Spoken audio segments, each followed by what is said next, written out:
So, kasalanan niya yan. Huwag niya kaming sisihin dahil ginusto niya yan na ang mga staff niya yung isalang. Eh siya nga yung pinapasalang namin, ayaw niya mag-take oath. So, wag siyang hipokrita. Kahapon kasi ako yung last interpellator.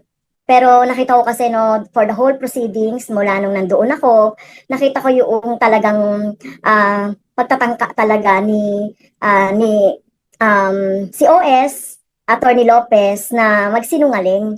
No? And not until na ipinakita ni DS yung mga sulat niya no, dun sa COA. Kaya talagang meron talaga siyang hibo ng pagsisinungaling. So yun, number two, hindi ako makapaniwala na si OS siya, hindi niya alam yung gawain ng kanyang mga, kumbaga, yung mga nasa ilalim niya, katulad ng SDO. Hindi niya alam, no? At kahit na sinasabi niya, hindi siya pumirma sa travel document, dahil siya naman talaga yung boss, no? As si OS, siya dapat ang nakakaalam, alam niya dapat yon. Pangatlo, ayun nga, yung sulat niya na nabanggit pa ako doon, na sinasabi niyang parang just for the sake of exposition daw ay ginawa ko yung sa confidential funds. Kaya mukhang mali siya talaga doon, mali sila doon.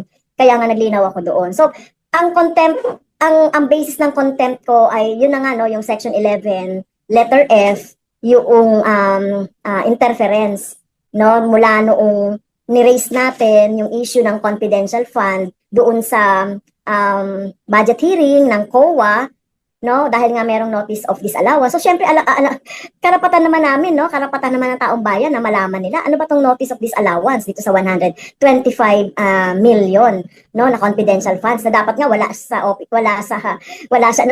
no, dahil wala naman talagang line item for confidential funds. So karapatan talaga ng taong bayan na malaman yun, no, yung yung notice of disallowance na to. Kaya nag-motion ako for subpoena luces tecum para ibigay yung mga document, no? May mga basis naman yung mga sinasabi ko doon.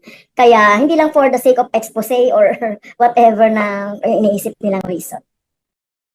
Yes, isa yun, no? Isa yun doon sa mga rason.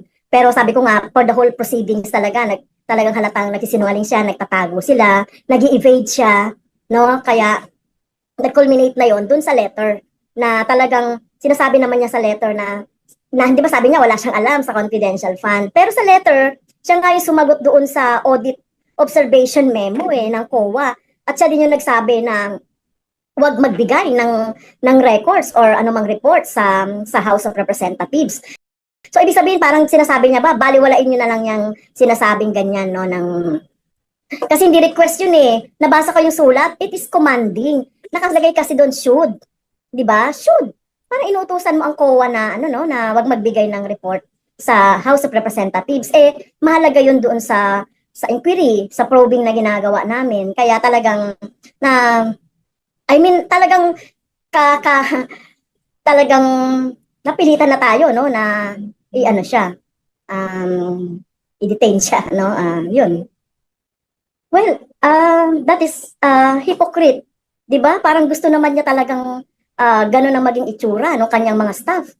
She should be there. Siya nga yung dapat na sumagot doon Pero ayaw niyang mag-take oath. Ayaw niyang magsabi ng totoo. 'Di ba? So, yung mga nag-take oath kasi doon, ina-expect talaga natin na magsabi ng totoo. No, ayaw niyang gawin 'yon, kaya yung yung mga staff niya, yung tinawag natin, no? Sila naman yung gumagawa noong mga kumbaga dirty works, 'di ba? Doon sa baba. So, tinawag natin.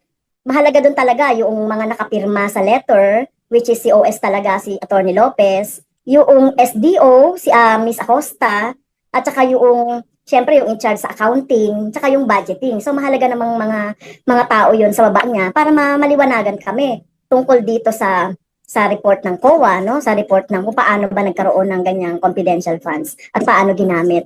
So kasalanan niya yan.